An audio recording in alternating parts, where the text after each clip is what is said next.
సకల విఘ్నాలకు అధిపతి వినాయకుడు. ఆ విఘ్నేశ్వరుడిని నిత్యం పూజిస్తే అన్ని సంకటాలు, బాధలు తొలగిపోతాయని పండితులు చెబుతున్నారు. అందుకే ప్రతి మాసంలో పౌర్ణమి తర్వాత వచ్చే చతుర్థి నాడు సంకటహర చతుర్థిని నిర్వహిస్తారు. దీనినే సంకష్టహర చతుర్థి లేదా సంకష్టి చతుర్థి అని కూడా పిలుస్తారు. గజాననం భూతగణాధిసేవితం కపిత్థజంబూఫలసారభక్షితం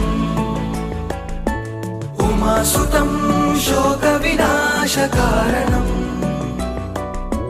నమామి విఘ్నేశ్వర పాదపంకజం. ఈ పవిత్రమైన రోజున ఆ స్వామివారిని నిండు మనసుతో ఆరాధిస్తే అన్ని సంకటాలు తొలగిపోతాయని